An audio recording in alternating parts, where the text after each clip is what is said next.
Hello and welcome to the formal review. Today, we will be having a very special episode. So sit back, relax, and enjoy. Hello everyone and welcome back to the formal review. This is season 3 episode 19 and I thank you all for joining me once again. Now this is a very special episode, not only because this is the first episode in the second half of the 2020 season, but this episode looks back at The Dark Knight Rises. But here's the thing, I'm not going to be the only one doing this. I have Andre from Backseat Directors, Ryan Nevin from Life of Films, and Mikey Hildalgo. We debate on our thoughts of that film. Now this episode was primarily made for the Backseat Directors podcast, but because our debate got a little heated, I thought I'd share it with my listeners as well. So we recorded this a few weeks back, and shout out to the Backseat Directors team and also the other guys on this episode. Without them, I honestly wouldn't be doing the Formal Review podcast. Also, feel free to check out backseatdirectors.com, lifeoffilms.com, and also Backseat Directors podcast. Now, before we get started into this, there is a slight spoiler warning for pretty much all Batman films. More so on the Nolan versions, but we do talk about other Batman films. And I do want to say from myself, for a quick preface, that I do enjoy The Dark Knight Rises, but I do find problems with it. And more on that in a little bit. So I hope you enjoyed this very special episode. All right, listeners, welcome back to another episode of the Backseat Directors podcast. I've got my good buddies here ready for another movie debate, one that we've actually been kind of planning and preparing for quite a while now. But Ryan, welcome back to the podcast as usual. Hey, man. Mikey, thanks for having me. Mikey, great to see you, buddy. Always great to be here. Thank you for having me. Yeah, nice and early down in sunny California. Sunny, hot California. And the Formal Review, joining us from his new basement. That's good. What's going on, guys? All right, so we are here to debate The Dark Knight Rises. Even though it is critically well reviewed and accepted, I was even surprised because I kind of forgot what the Rotten Tomato score was, and so I went back and saw it last night. And did you guys realize that it has a better Rotten Tomato review than Batman Begins? Did you guys realize? Yeah, that? I've always Sadly, known yes. that it was quite highly regarded. Sadly, yes. Don't agree with it, but yeah. I'm gonna agree with Formal. Just I was actually kind of surprised. I was surprised that it was coming in at 87%, I think, on Rotten Tomatoes, and Batman Begins has an 84. An 84. I can't believe it, man. Disrespectful. All right, so let's just go ahead and get into this movie. This is the follow-up and the finale of the Dark Knight trilogy, following 4 years after The Dark Knight came out. So Dark Knight came out in 2008, Dark Knight Rises in 2012. You think about a 4-year gap in between superhero movies or any of these kind of big blockbuster movies. That's a massive gap. Like, that's pretty big. Mm-hmm. You know, I mean, people are kind of complaining between the Star Wars movies, you get 2 years. You know, or even, you know, when Avengers Infinity War came out, everyone was like, what? We got to wait another year? But yeah, 4 years, man. 4 years between these two movies. So 4 years in our world, but 8 years in the Nolan universe world between the events of The Dark Knight and then The Dark Knight Rises. I'm just going to go ahead and kind of get into this discussion because I don't think I realized... I'm going to be honest, guys.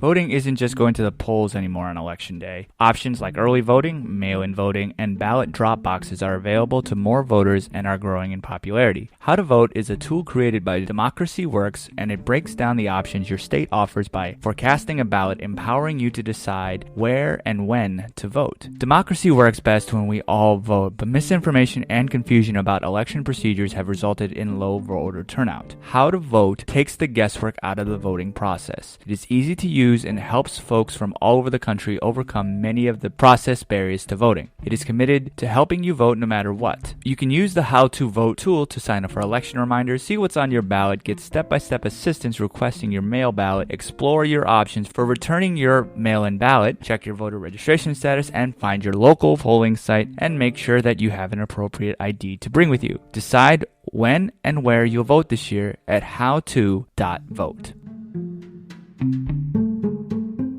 This is maybe only the fourth time I've seen this movie. So out of all of the other Nolan Batman movies, this is the one I've seen the least. So Good for you. I watched it last night, so I picked up on a lot of things. It's very fresh on my mind. But I don't think I realized that there was that 8-year gap. I mean, even though Alfred says it outright, there's 8 years that goes by from the events of The Dark Knight till now, right? So that's a long time. Now, Mikey, in the formal review, I know you guys have some criticisms regarding this movie. Now, I know one of them. Lightly. One of them is why did Batman stop being Batman during these 8 years? Isn't that right, Mikey? Isn't that one of yours? That is probably my main problem with this movie. Okay, well, let's hear it. Why don't you get into that, and then maybe we'll have a rebuttal for you. All right, well, let's take a step back, gentlemen. We'll go back in time to the glory days of 2008. And we're all sitting there watching the amazing Ryan's favorite movie, The Dark Knight. And right before those credits roll, we hear Jim Gordon's beautiful speech about he's not the hero that Gotham, or he's the hero Gotham deserves, not the one it needs right now. So we'll hunt him because he can take it, because he's not a hero. Silent guardian, a watchful protector, a Dark Knight. Boom, credits. Everybody was crying in the theaters. Amazing.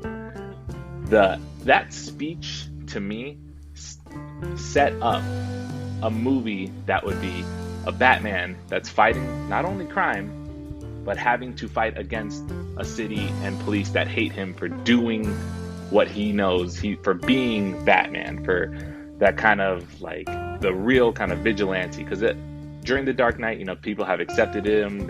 We've been happy to let Batman clean up our streets, but now the cops are after him, but he's also still trying to save the city. And just the crazy, amazing story that could come out of that premise to sit my butt in a theater. And when I saw The Dark Knight Rises, I saw it in a 3-peat.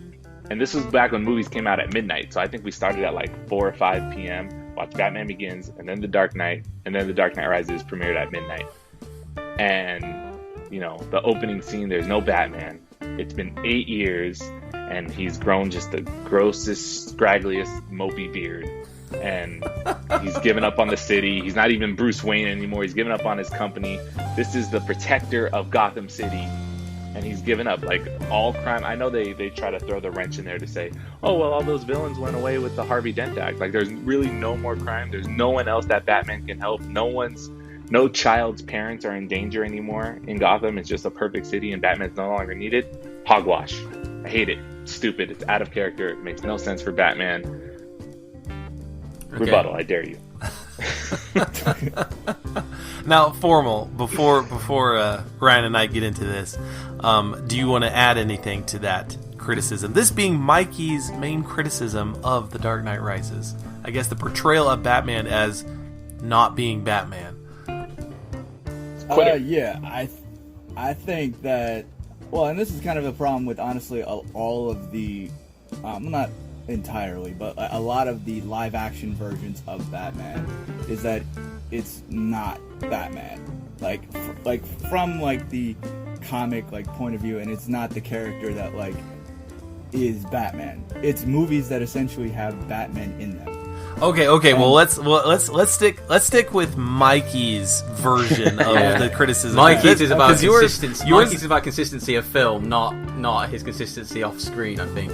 Yeah, so not necessarily the attributes of what makes Batman Batman, but literally the act of just putting on the suit and fighting crime as a vigilante. Because when you meet or when you see Bruce Wayne in the beginning, he's hobbled, he looks old, he does not look in good shape. It's been 8 years, and Alfred even says it's been 8 years since you.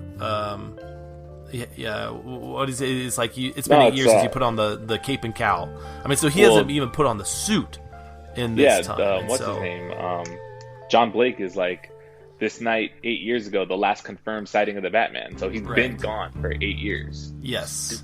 So because Mikey, when you had told, I guess, kind of listed out some of these criticisms before the recording, and before I watched it again, I was like, well, I'm sure that he's been fighting crime. I'm sure he's like maybe just not in the spotlight as much. Maybe he's been avoiding the police a lot more. But no, I mean which is what I had hoped for. Yeah, no, it really isn't the case. He has not put on the suit in 8 years. So that being the criticism for him. Was there anything that you wanted to add? I guess this is like if he had. It just seems kind of weak as a point that the reason why he gets back into it, and he has the technology to do it, the only thing that essentially pushes him back is his necklace getting taken. Like, that was like the push that he needed to go into the doctor's office for, I don't remember, like, what was it, like skydiving reason or whatever. But then he like gets like the, like, what do you call it, the brace that somehow makes a him magic knee Batman brace again. Yeah, and if he had that technology the entire time, why didn't he do it? It just seems like a really weak point to just, that's what he needed to get pushed back into it, not, I guess, anything else that could happen in Gotham. It was just that one specific thing that gives you a reason to become Batman again. Well, didn't he go see the doctor for the main purpose of going to visit Gordon? Because he wanted to go see Gordon. Yeah, that's true. Yeah. One more thing, though, about him not wanting to be Batman, okay? Alfred is telling him you need to find a life beyond this. Yes. And he says, Alfred, Rachel was my life beyond this, but now she's gone. But he still quit. He still gave up. He was still gone for 8 years. He should have been Batmaning even harder those 8 years because Rachel was gone. Because now I don't have a life. I don't have anything besides this. All I have is Batman. Okay, Ryan, let's have at it, man. Let's have at it. So I agree, like, in the aspects of what some of the evidence that Mikey put out, so I don't want to sound someone that's completely blinded by my love for these films. Like Mikey, I think that speech does hint towards how Batman will continue on in the next film, so I get that and I appreciate that. It's disappointing if you see it like that, but from my point of view, I see the films as from a beginning to the end, and you look at Batman Begins and why he becomes Batman is the question. So forget about everything that you know about Batman. This is another comic book Batman. This is another story of Batman. We have different versions of Batman. We have all different types of Batmans, and this is a version of Batman. I believe he holds those premises that we all know of Batman and stuff, but he became Batman because the cops weren't able to deal with the corrupt underbelly of Gotham. They were being corrupted by the underbelly, like Falcone and stuff like that. And Maroni, they were corrupting the city. It was destroying it. They were a cancer in that city. And he became Batman because he, like he says, he could be incorruptible because he becomes Batman, so that he knows that he can be that thing to stop it no matter what needs to happen. And therefore he does. And what he does by doing that is by sacrificing the symbol that he created. It wasn't about being good. It wasn't being about bad. It wasn't even about being a hero. Like, there's even like a track in the Hans Zimmer score of The Dark Knight that's called "I'm Not a Hero." Like, it's like he's not a hero. That was never his point. So what you're wanting him to be is then to continue to go on to be a hero. The Batman in Nolan's thing is not a hero. He never was a hero. He doesn't save people day to day and stuff like that. He was bringing down the underbelly and everything that was created from that. So capturing the people that escaped from Arkham in Batman Begins, putting it all back together, and he did.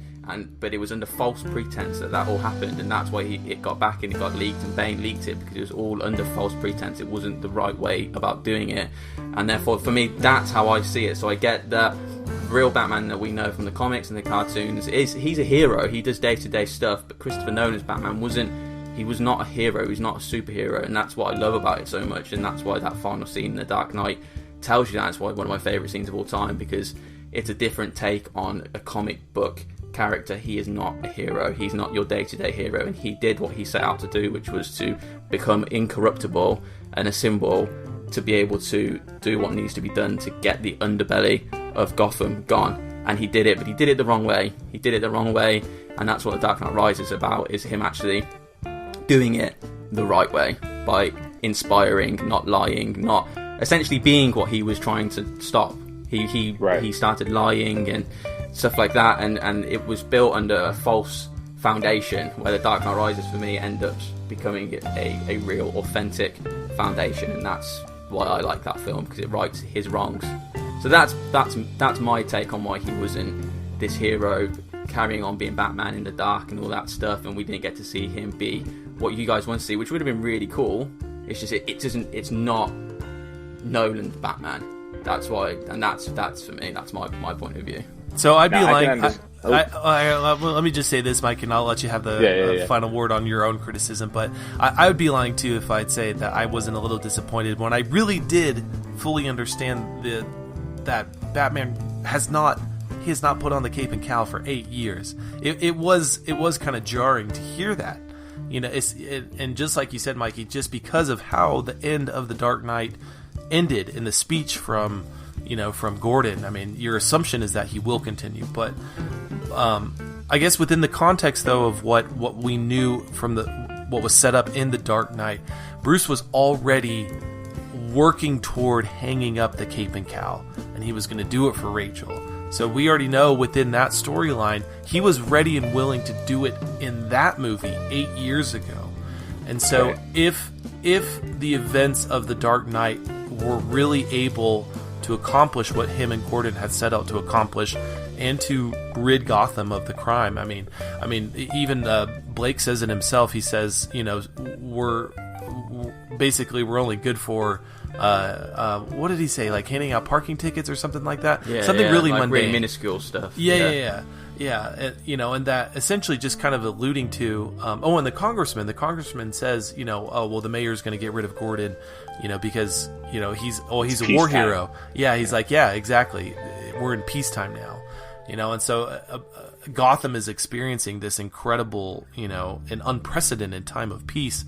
And lack of crime in their city, and so what use is, you know, Batman if there really isn't any crime to fight? So, and I guess that would be my only rebuttal, is that there just isn't, you know, enough crime to warrant the use of Batman. I mean, because if he's out there and, you know, he's telling people, you know, hey, avoid parking tickets or pay your that's what Blake said. He said late book fees. That's what he said.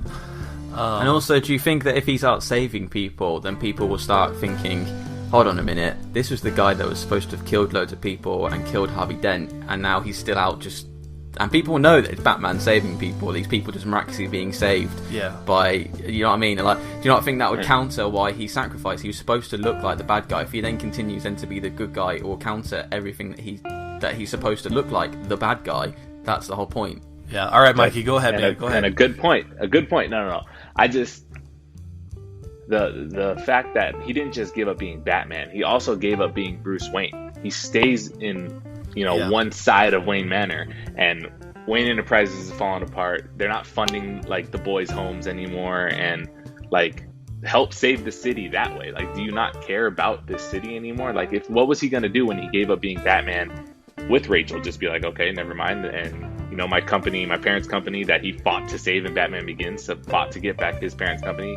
Now it can all just fall apart because of this. Like, it's just not, I don't think it's consistent with the Bruce Wayne / Batman character that we got, that he would just give up on everything. Yeah, you know, even the guy that was falling asleep in the meetings in the Dark Knight. That was the Playboy persona. That was the Playboy persona. Yeah, I'd say that. But no, I mean I think it's a fair criticism. To me, I guess it just more makes sense within the story that's being told. But you know, because like you think about the Batman and the Bruce Wayne and BVS, where you know, that I think that Batman and that Bruce Wayne is criticized a lot just because of the deep dark place that Bruce has gone to, you know, that he's almost unrecognizable as Batman or Bruce Wayne, you know, for just kind of how far he's fallen. But if we were to look at the character in the sense of a real world situation, in that Bruce has gone through very traumatic events now, not just losing his parents, but now losing his best friend and his one love, you know, that he had planned a future with, at least in his own mind, even if Rachel had not planned that same future. Yeah. And he feels responsible for Harvey as well, remember? He even says that I let that murdering psychopath send him half to hell, and then he ends up dying. Do you know what I mean? So like, he feels responsible for what happened to Harvey also. It's almost, I mean, it almost kind of plays into, like, you don't want to meet your heroes, because now we're seeing the very real human side of Batman and Bruce Wayne, and that this is a man that is really, really struggling. So I think that plays also on the key word of the entire movie, which is to rise, and that this is this kind of rut or this hole that he's in, figuratively and literally, he will have to climb out of. But I just say, to quote the Better movie really fast, no matter what happens, Batman has no limits. He should be able to take it all. Endure. Yeah, no, I think it's fair. It's a fair criticism. It's a fair criticism. Anyways, next point. I've been on cool, next point. Formal's itching for the next point. Yeah, formal. So I know this is something that's bothered you, I think, about the entire Dark Knight trilogy, and this is something that Ryan and I kind of talked about when we reviewed The Dark Knight, and we're here to give you your voice and your chance, Formal, to talk about one of the things that I think bothers you the most, which is, in your mind, the lack of detective work done by Batman and Bruce Wayne. So let's hear it. So the one thing, like I kind of mentioned already, before I realized that I was answering the wrong question, that the biggest thing about Batman is detective. So if you look up what Batman is known for, whatever his characters, whatever his skills and training, you can look at one in the comics, but also this is things that are known for him.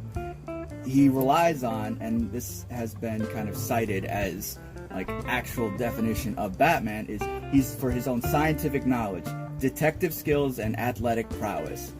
So we get in not only it depends on which iteration, but we get bits and pieces of that dependent on the live action, I guess, rendition of him. And in my opinion, when it comes to actual the detective concept, the Batman you were kind of talking about, Andre, I would say in Batman vs Superman was one of the better detective work, because you look at how he goes to that Russian fight club or whatever, clones his phone to find the word Portuguese, then has to go infiltrate Luthor's house to get the data, then he uses his own technique to decrypt it, and that was kind of finding out what the white Portuguese is, so he can use that thing against Superman. There, honestly, in my opinion, there's not really anything about that is about an overall goal. Even in The Dark Knight, looking back at that movie, I still say that one of the coolest things in that is the somewhat pseudo-scientific fingerprint scene where they're trying to find out the fingerprint, and then we analyze where the address is. But then it ends up being completely bogus, because the Joker puts a timer there with the window open and a telescope. The Joker knew that. So that detective work really didn't do anything. It didn't help him find out who the Joker is, really, at all. It just got him to this point so that he could be the witness to the attempt to kill the mayor, right? So my main point, and so much so in The Dark Knight Rises, because some detective work is honestly explained to him, and it's not really any Batman detective work. Bane is all explained to him via Alfred. Alfred's a detective. He should have. Yeah, he basically just gets all his information from that about Bane. He doesn't really listen to it, obviously, because it's Alfred telling him, and he's obviously very, I guess, passionate about getting his stuff done. But then the other thing, when it comes to trying to track down Selina for his mother's necklace, he had a tracker already placed inside the necklace, so prior to her robbing him. So there's not really much of a detective work, because it's basically just a find your phone app for Apple or whatever. That's all it is. He just has to go onto his computer, say find my necklace, boom, oh, there it is, let me now find out who this person is. Okay, this address, but the address is registered to someone else though, isn't it? Yeah, but it's not detective work. It's just it's just putting this together. But again, that doesn't solve anything. It's just him going, and it's not the overall mission of the the overall concept of the film, the story. That stealing of the necklace is just kind of getting him introduced to Catwoman, which then gets him to Bane in a way, which I'll get to later. But his detective work in all of the entire like Nolan trilogies is almost gets him in trouble more than anything. Which the world's greatest detective, yeah, he can flub up here and there, but he's not going to do that. Like, it's not going to happen over and over again, and then that world's greatest detective concept isn't going to, like, if that's not going to solve him what he's trying to solve or fix, then, or the crime or whatever, then it's not going to, I guess, it doesn't matter because he's sucking at it.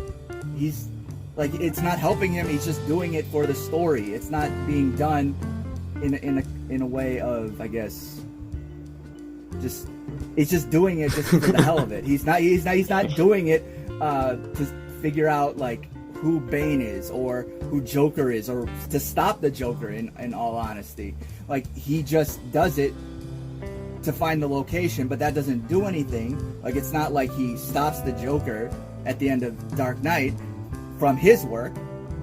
That's what, in that sense, the most he does is fires off those things off his arm, and that kind of captures him. But that's not his detective work. That's just him using his technology. So, like, and again, this is something that like I've had a problem with for all the live action versions of Batman. Okay. Okay, so that's actually a good segue into the kind of the main rebuttal that I wanted to say, and maybe it's not necessarily like a great rebuttal, but I don't know when the last time any of you guys have watched the previous Batman movies before the Dark Knight trilogy. So like the Michael Keaton one, Val Kilmer, George Clooney. Go back and watch those movies and tell me how much detective work is done in those movies. There is 1,000 times more detective work done in the Dark Knight trilogy than in any of those previous movies. There's probably zero detective work in the original Batman movie with Jack Nicholson as Joker. He figures out the chemical mixture that is killing people. Yeah, I know, but even that, I mean, he essentially stumbles on that when he's trying to find Joker anyway. I mean, he basically creates Joker. I mean, the detective work is very minimal and formal. I will give you that. I mean, I think that's why with the new The Batman, slated to come out next year with Matt Reeves, that Matt Reeves has said that this is going to be a noir type Batman film. It's going to be unlike anything that we've seen before, at least within the live action movies, and that this is going to be a much, I guess, more dedicated to the detective side of Batman. And so I guess if your criticism isn't necessarily toward The Dark Knight Rises, but more just the broader spectrum of the live action Batman movies, I guess that's fair. I guess that is a fair criticism. I mean, listeners, we're all Batman fans, and don't get the formal review wrong. He is a big Batman fan. I think a lot of your appreciation and love for Batman maybe lies outside of the live action movies, more toward the comics and the animated movies. Formal, why don't you tell the listeners what your favorite Batman movie is, so they can kind of get some context of where you're coming from. Well, so my favorite movie, and this is...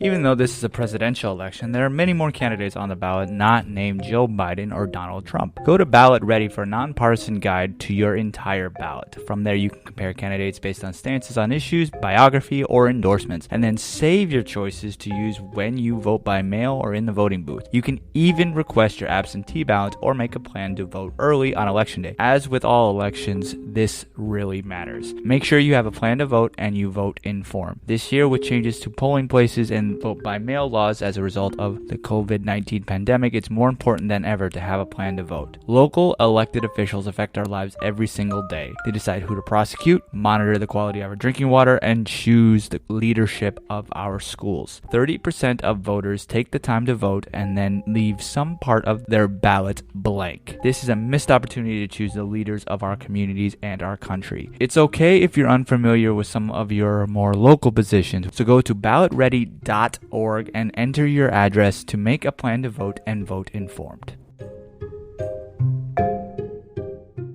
I I think a very different distinction is a Batman movie to me is a movie that has Batman in it. Like, what defines Batman?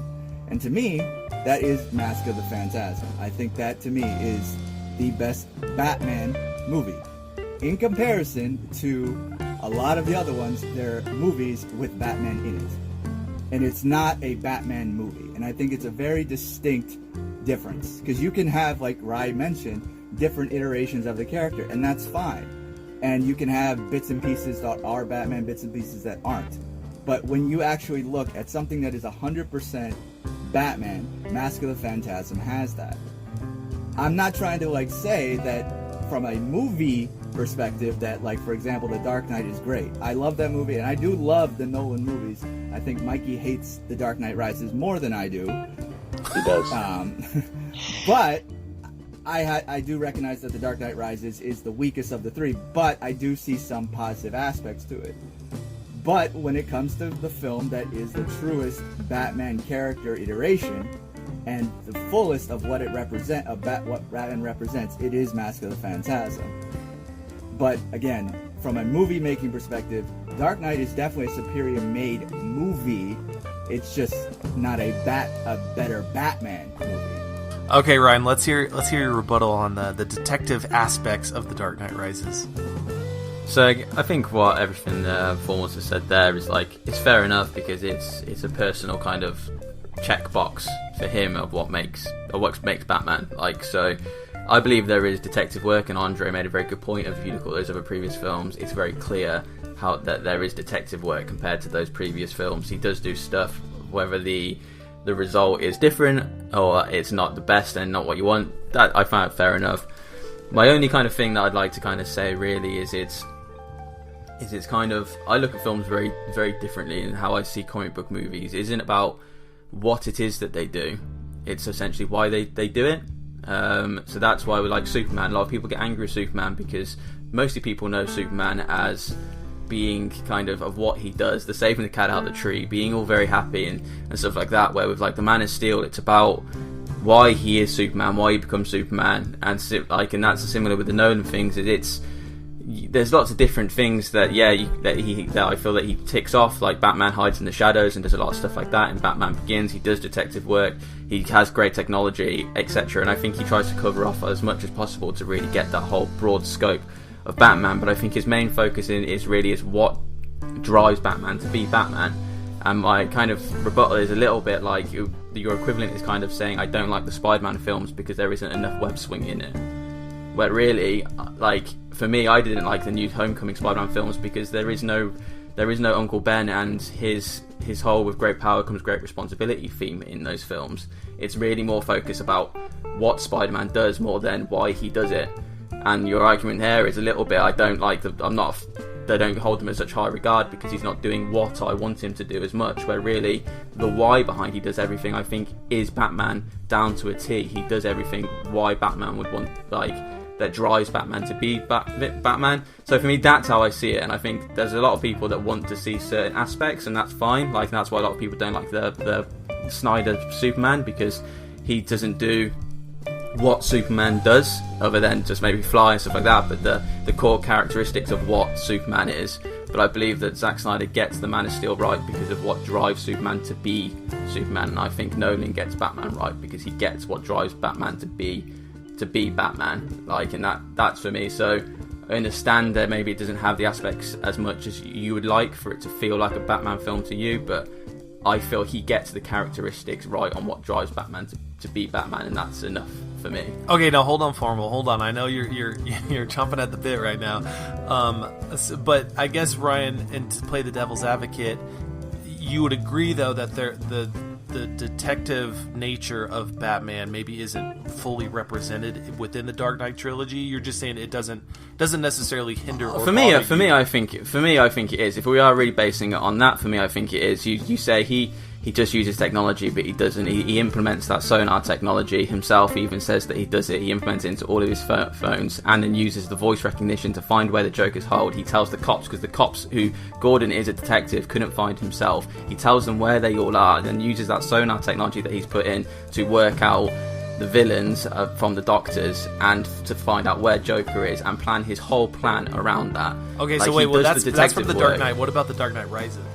In the Dark Knight Rises, I believe that from the simplification of him doing like the pearls and stuff like that, he finds that it's actually some other Russian terrorist that's registered under that address, and then he's able to then work out who actually then Selena Kyle is.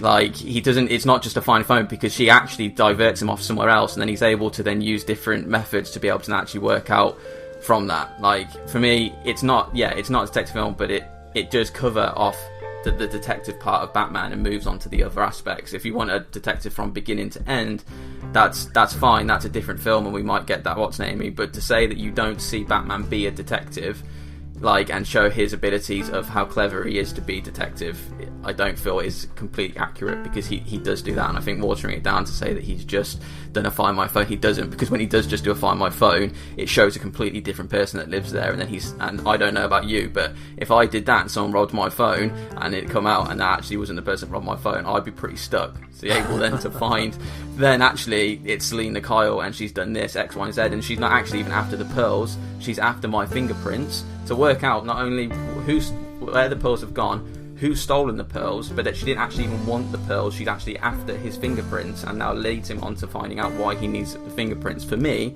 that's detective work. That doesn't get more detective work. Whether it's as genius, as smart as maybe you'd like it, that's a different conversation. But that is detective work. And okay, the Mikey, film can't just keep doing that. Mikey, do you want to add anything to this, and then Formal, I'll give you the last word. My biggest detective problem with The Dark Knight Rises is, I'm doing air quotes, listeners, is Detective John Blake and his deduction of Batman's so identity, that's a different part. That's a different part. That's Okay, my so biggest Formal, go detective problem. go ahead and have the last word on your criticism. So, to your Spider-Man point, I don't think of this as it's not a web-swinging attribute. Like, if you legitimately look up who Batman is, like, the point of who Batman is the world's greatest detective. Like, that is who he is. It is a quality-defining trait.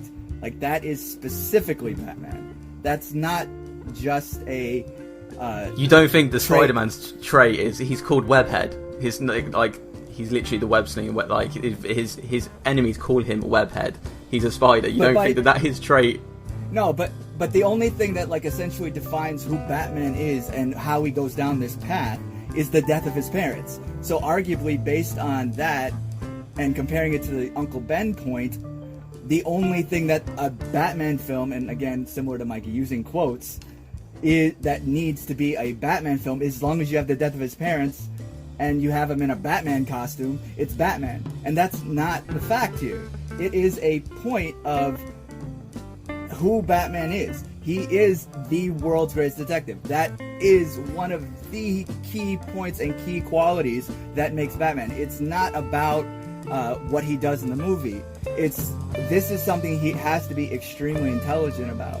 And it's not something that's just like, I guess, it's not about just somebody telling, I think that, she was wearing somebody else's fingerprints, or anything like that. It's so many times, like, where he's just told, or we're just told that he knows these things, but we're not, I guess, demonstrated how he got it. He's just like, she's wearing somebody's fingerprints. How the hell did he find that out? Like, there's no indication of how he got that. And again, that doesn't lead to anything of solving. He just figures out, essentially where the necklace is, but so what? Again, he could have, the tracker is on the necklace, so he can still go to find the necklace, even if he doesn't know whose address that is. Even if it is this random Russian guy, I don't remember offhand, but he can still go there. The necklace is going to be there because the tracker's in it. Yeah, but he finds out that the necklace is not even the problem. Like, right, that's not even the problem. He is able to deduce Selena Kyle's identity from who she was posing as the maid. But okay, not to beat a dead horse, but what? So what? Though? I mean, formal. Because... I would agree. I mean, with one of the monikers of Batman being the world's greatest detective. I would say Bruce is not on top of his game in this movie, because he does kind of get hoodwinked a couple times within The Dark Knight Rises. I mean, he is not sharp. He is not on top of his game. He is getting duped, and he does not see what is actually happening right in front of him in his own city. So, but okay, so this is a good segue into Mike's next criticism. But this is a criticism that I have as well, because within the first like 20 minutes of the movie, and the movie's like 2 hours and 40 minutes long, we get the first character within the Dark Knight Rises trilogy to deduce who Batman is by his own accord, okay, by his own, detective work.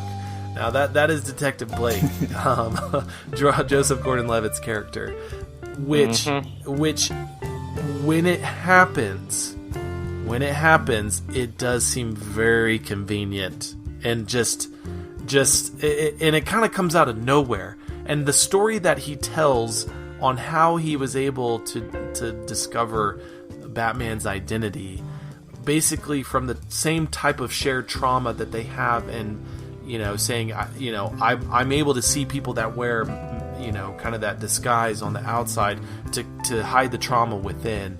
Well, that's a lot of people. A lot of people do that, okay? Many humans go through trauma, and we kind of hide that trauma within, all right? But I'm just going to say, I'm going to say my rebuttal right now, and then if you guys want to kind of add on to this.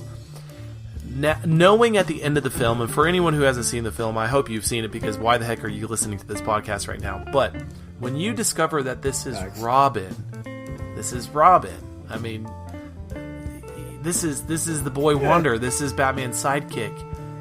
The fact that Robin was able to find out makes more sense within that context. That this is almost Batman's equal. I mean, this is his partner in crime, or his partner in crime fighting. That makes more sense that he was able to do something like that. But I do agree, it seemed way too convenient for Detective Blake to just come out and say, "I know who you are. We need you." And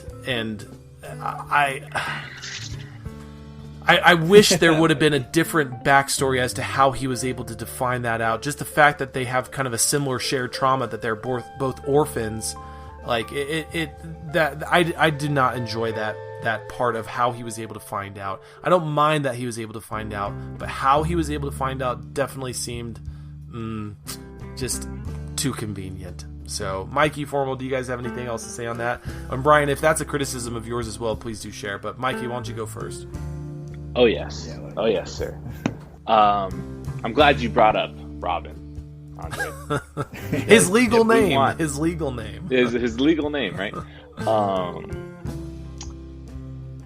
So there is a time in the comic books where the third Robin, Tim Drake, figured out who Batman and Robin were back when it was Bruce Wayne and Dick Grayson, because he saw Dick Grayson in the circus, saw him do a triple backflip, and then he also witnessed Batman and Robin did the same triple backflip, and he remembered that, and he was able to deduce that who Robin was, who Batman was. That's deducing something. That's saying like, oh, I recognize this from that. There's nothing to be like, oh man, that guy looks sad and I'm sad. He must be Batman. He's hiding something. I hide my pain. He must be Batman.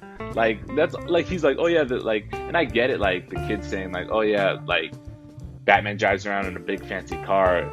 A billionaire would have to be able to afford that. Like, because he says like, oh, the kids used to tell stories that Batman was Bruce Wayne, but it was just stories.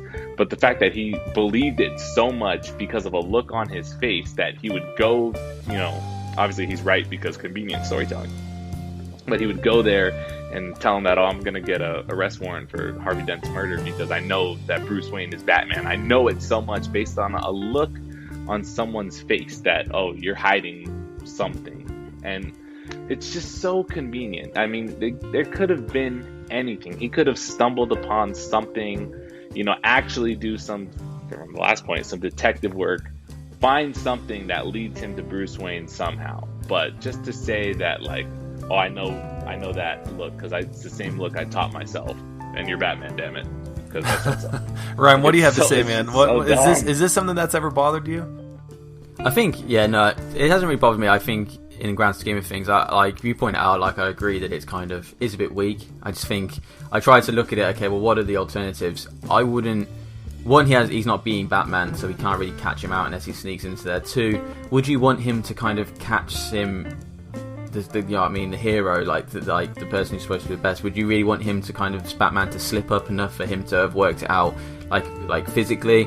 I don't know. So yeah, I find it maybe they could have found a better way. I'm just trying to think of an alternative, and I do think that like Andre makes a good point that about it being Robin, so it built a bit more of a connection. That he kind of has that more of a connection with him, and it's more of the feeling that you get, because sometimes like you get it. Like I thought Ellen DeGeneres wasn't as good as everyone made out she is, and now look at her.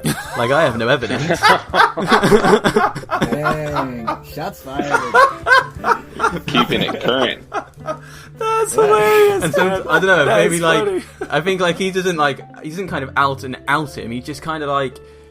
I think when you have, sometimes we've all been in a situation where you get those feelings. When you meet someone, you've been through situations, you kind of have those feelings, and you like you said, there's only going to be a billionaire that's going to be able to afford to do the stuff that he does. It's technology. So there is some level of evidence where I think we've all been in situations where, you know, you get that vibe. You get that vibe when you know someone's lying, or you know someone's done something, and you don't have any evidence, but you know it, you feel it, and like that's the only thing I go by. But yeah, I agree. It is weak. They probably could have come up with a better way of doing it, but his story and stuff like that's not really very pivotal to me. I wasn't massive bothered by his whole arc in the film anyway. Like he didn't really spend too much time with Batman and stuff. Like I just think he just was there just to act as that inspirational side of things, that Batman should be inspiring people, and that was just all that was. So I definitely agree with you. It's weak, but it doesn't bother me as much to be able to really slate the film. So one of the things it could have been easier. I was just gonna say this. So my wife watched the movie with me last night. She had never seen The Dark Knight Rises before, so this was her first time. So before Robin or Detective Blake confronts Bruce on being Batman, my wife, I think it was at the party being hosted on the Wayne Manor, that she was like, you know, because the maids in the kitchen were talking, you know, kind of like gossiping, like, oh, no one has seen Bruce in 8 years, and my wife was like, wait, so Batman disappears 8 years ago, and Bruce Wayne also goes underground or hiding 8 years. How are people not? Well, it doesn't make Batman sense that and he would do Bruce that. disappear at the same time. How do people not realize like that? Is that too convenient? So I mean, yes, like these are criticisms that I think are very valid, very fair. But yeah, I guess it for me, I guess it never bothered me too much because I know that it is Robin now. But yes, I think it is a convenient plot point. Formal, this was one of your criticisms too, not necessarily specifically the Robin, even though I'm sure you were referring to that, but you said there were too many convenient plot points. So is there any other ones that you wanted to add other than this one? Oh God, how much time do we have? We've got about 15 minutes, so we're good. Let's go about 15 minutes.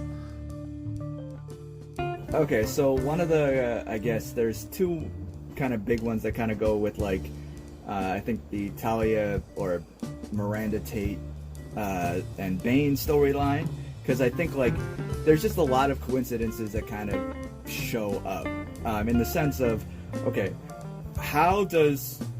when Bane and Batman first meet in their underground lair, Bane knows his true identity. So my biggest thing is how, right? Okay, so he could have learned it from Talia al Ghul, who maybe learned it obviously from his dad, or her dad, excuse me. Yeah. So that's possible, but here's the thing. So Talia al Ghul and Bane were trained when Talia was maybe 12, right? Somewhere around there, give or take, because that's like when she like escaped from the pit or whatever. But Bruce and Talia are pretty around the same age, right? Same age. So you can make the argument that Bruce maybe met Ra's about, I don't know the actual timeline, but a little bit after college, if anything, because like after what do you call it? Oh no, it's during college actually. Now that I remember Batman. He's about like 22 or 23. Yeah, somewhere around there. And so he kills Raish with the car accident, I think maybe within a year later, right? And somewhere in this time frame, Ra's al Ghul told her who Batman was, then said, okay, you now in the future need to go become a Wayne Enterprise board member for a device that does not exist yet, and then makes up a plan, and then as a backup plan, in case his plan for Batman Begins didn't work. On top of that, then you have, how does Bane find out about the applied sciences? But here's the thing. Again, Talia could have told him, but she didn't know what it was because it was off the books, per se. And maybe there was a hack or a leak of something, or somebody else told him, but there's no indication of that. And going to what, like Mikey said, with the convenient plot point of Robin, and you kind of alluded to it, Andre, is that like he's like what, the world's famous orphan or something like that they say in the script. But that, like you said, there's so many other orphans in the world. How do we know that some of the other cops weren't orphans? I just really think that's just such a really dumb reason for him to find out about that. It just seems really convenient. And yeah, it's Robin, but if you don't know who Robin is or care about that character, saying, oh, it's a really nice Robin name, okay, if I didn't know who Robin was, I don't know what that significance of that scene means until maybe I look it up later.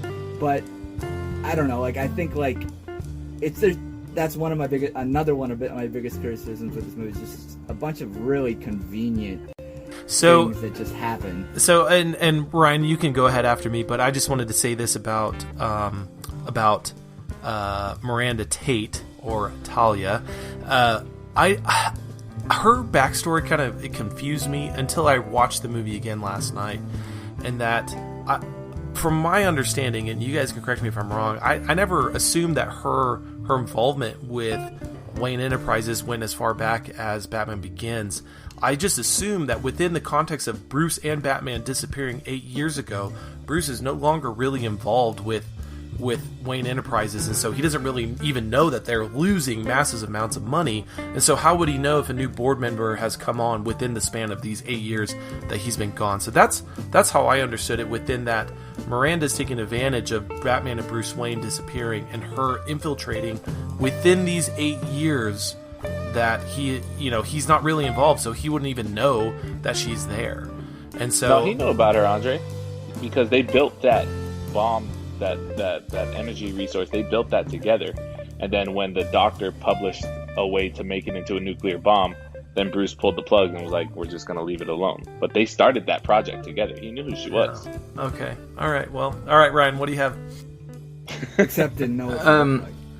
I think for me, like, they're definitely valid points. I think that they are. I think my main overall gripe with the criticisms as a whole is more that I don't think The Dark Knight Rises should be a film that's nominated for any awards. But I do think that in the grand scheme of things, it's being held by its own standard that's been set by Christopher Nolan. And if we're going into these levels of detail, then every comic book movie ever made really isn't that great. And I think that if you compare it to those standards, it's on the grand scheme of things of films, it's like that level of detail of saying, like, when did she infiltrate, and then how did Bane know? Like, these are stuff that are glossed over in so many films that I see, and because The Dark Knight is so perfect, then now you're holding it to that same standards of wanting those level of intricacies, because you get that in The Dark Knight. But I'm telling you now, give me a day, I could give you a list of many films that are comic book films and not, that hold in massive regards, that have got bigger plot holes, that are I could do that with understood. The Dark Knight. You may be able to set up The Dark Knight, but what I'm saying is that then you're never going to be happy with film, because The Dark Knight is where it gets pretty close to like perfection. Like, in the grand scheme of things, it's up there with some of the greatest films. It may not be as perfect as The Godfather, but you're talking minuscule things. What I'm saying is just these points are where I guess fine, they are valid points, so I'm not disregarding them. They're what you want to see the film in. It's just this debate really is about, and a lot of comments have been said about the film maybe isn't great or isn't good, and it's just for me that's the conversations that we used to have which are brought down. I find it's sad because these are just these are like tweaks. These are stuff that Nolan could like tweak and that it's being dragged down when there's every comic book film leading up to it for me just isn't nowhere near of the detail of The Dark Knight Rises, and that's why it's sad that this conversation for me is like that, because it's just being held to its own standard that's been set. So I agree with everything that you've said, but for me they're tweaks in my mind, and they're very nitpicky in that sense. Like, when did Talia al Ghul like come in? Like, how does Ben they're just like so many films gloss over. We could have millions of times of where do these characters come from? Where have they come from? Like, it can only be so long. All right, go ahead, Mikey. Go ahead. No, I just wanted to say, like, the in comparing it to The Dark Knight, I can understand not holding it to a certain candle, but like if let's say The Dark Knight came out and then Christopher Nolan was like, I'm done with Batman, and someone else came to finish the trilogy. Okay, yeah, you can't hold it to the thing, to The Dark Knight. You can't really compare the two. But it was the same team. It was the same actor, director. They had a trilogy, and he took 4 years. And I know, because every time I bring it up, you guys are like, well, you made Inception in between. There was still 4 years between the productions of these movies that he could, like, to iron every detail out that he needed to. And this was like, when The Dark Knight came out, like, it changed. It's funny, I was about to sound like the Joker, but it changed things. Like, people were took that movie, and I can't think of a single person that I ever knew that didn't like it. And I'm sure he had a plan to bring the Joker back, because, I'm sure he had to change that up. But to take like that movie and then take 4 years to come out with the epic conclusion, the finale to the Dark Knight Legend, as it was advertised, and just there's so many things that are just like convenient plot points, or another issue that I had really fast was just like expositional dumping dialogue, like when they were talking about the clean slate. Like, nothing felt natural about Daggett explaining. Why would he explain what the clean slate is to Selena, someone who's trying to steal it, because she knows what it is? Like, that's just like, it's just bad writing to me. And like, to take 4 years in between movies, it's just it's unfortunately it's just unacceptable to me. Like, you're better than that, dude. You're better than that. Like, but that's what you sound. You sound more disappointed, Mikey. You sound more disappointed than it being exactly. So that's let me. Fine. Here, no. Let me. I'm just gonna kind of reiterate what Ryan was saying anyway. I think all of us would probably agree that Christopher Nolan is an A-list director, that he is one of the greatest filmmakers working in Hollywood right now, that there are not many people that are able to make the kind of movies that Nolan makes. And so for that reason the bar is set so high for what we expect out of Nolan movies. And because I know a lot of people were kind of disappointed in Dunkirk, where I love that movie, but it's just because I think we have been given so much from his movies that our expectations are through the roof. Think of Tenet. Everybody, I don't think there's a movie that people are looking forward to more than Tenet. People are just chomping at the bit to see Tenet. Why? Because it's Christopher Nolan. But if it's not as good as Inception, or if it's not as good as whatever movie that he's made, people might be disappointed, because, and this is what I will say, The Dark Knight Rises is better than 90% of any Marvel movie ever made.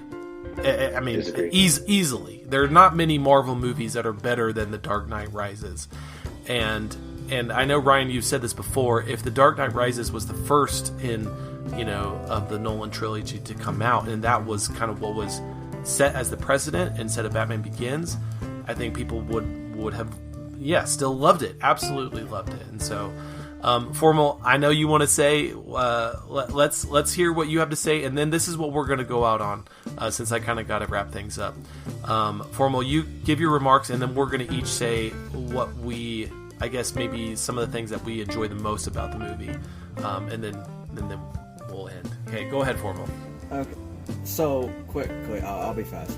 So, in regarding to like just like what Ryan was saying, like when it comes to nitpicking, like yeah, I admit that like some of the things I will say are nitpicky, but I do think like because we not to only like compare it to The Dark Knight, but like I think that because Nolan is who is, like you guys have alluded, yeah, we expect something really good, and yeah, it may be one of his weakest films, if not his weakest.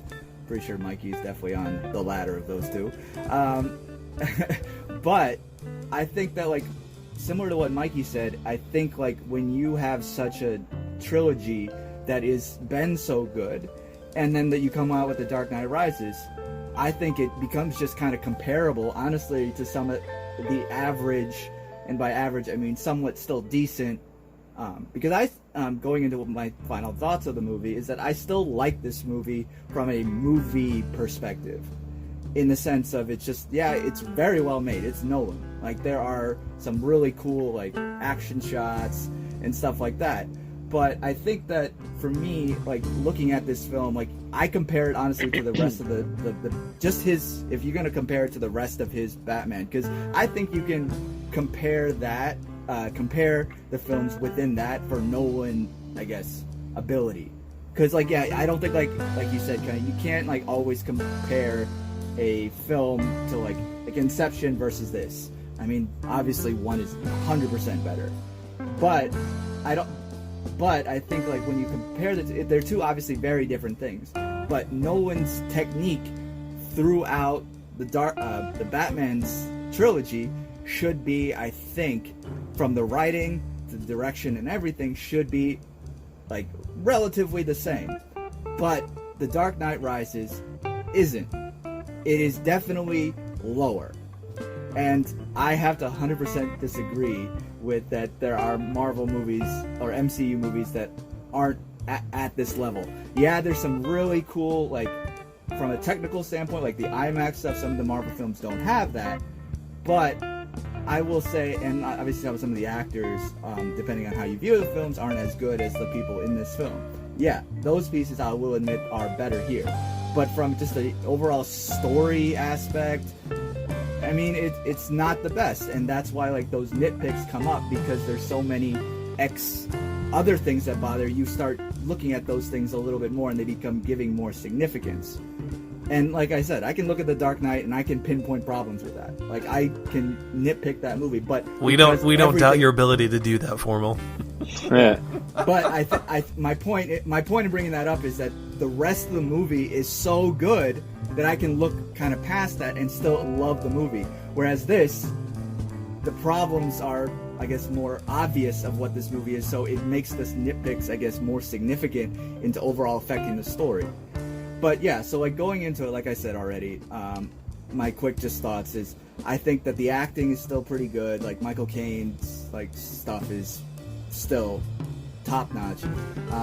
Some of the IMAX scenes I think are really cool, like when the bat thing. I think they just call it the bat, right? So the like bat. when that The first bat. shows it, yeah, when they first show that, like that part is so cool to me, and so. There are a lot of things about the film that I like, and I like it more than I dislike it, but I'm not gonna, like I said, I'm not the biggest fan of all of it, as I've already gone into detail about. All right, since Formal's given us what he likes, Mikey, why don't you go ahead and tell us what you do like about the film? Well, we're going to end on a positive note, guys. Okay, positive note. What You might as well do skip like, Mikey. I know. It's hard. Okay, positive note. I like Anne Hathaway as Catwoman. Yeah, same. Good job. I like that. Yeah. I like that, yeah. Yeah, I think she's really good at it. I like Michael Caine. I think he's great. This seems really hard for you, Mikey. It seems really hard. Okay, I do. I like the last fight between Batman and Bane. The first one I don't like, but the last one I do like. He gets his butt whooped. What's up? I said he gets his butt whooped in the first one. Yeah, and Bane punches the air and Batman goes down. Watch it, I dare you. Oh man. Okay. All right. Good job, Mikey. I know that was hard for Thank you. you. Ryan, end this on a positive note. Okay. Well, I for need a shower me, now. for me, there's many aspects I like about the film, and I kind of feel sad about this conversation because I feel like it's very story driven, and that's what's sad about it, is that when you look at all aspects of a film, the cinematography is great. You've got a brilliant score from Hans Zimmer.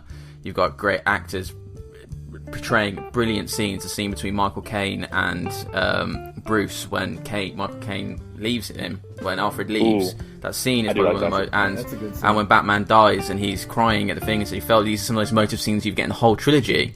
Personally, like that, I feel like there's some things that are just really just being lost because the story possibly doesn't flow as well as you'd like. But when you look at a film, there's more than just a story to a film. Like you do get a good conclusion to the Batman character. Like he does end up inspiring in the end.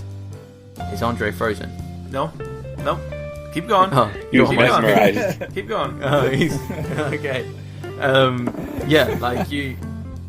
So for me, it's sad because this has been very story driven, and yes, story is a massive part, and I agree with some of the gripes that you have with the story, but overall the film, like the cinematography, the intro scene with the plane, like that was done in a Marvel film, that would have been done all CGI and would have looked good, but you would have it would have looked like a computer game, like a lot of the CGI stuff did. I think Zack Snyder for me is the only person who really does CGI in a way that's actually entertaining to a real strong extent. Like Christopher Nolan did that as practical effects and through IMAX photography. There's so much about that film that's like groundbreaking, and the talent in it it oozes out, and I find it very sad that this stuff from a lot of movie critics have ignored because the story just doesn't flow as well as you'd like, and there's some aspects to the Batman character that might not be in there, when there are a lot of aspects to the Batman character that are in there, and that film as a filmmaking quality is still extremely high. The Bane as a villain is someone that people Bane as a villain, people dress up as him as Halloween. He revolutionized a very cheesy character, but people know, like you say a Bane quote, I'd tell you now, like the only character that Marvel think you could quote Thanos and people would probably know.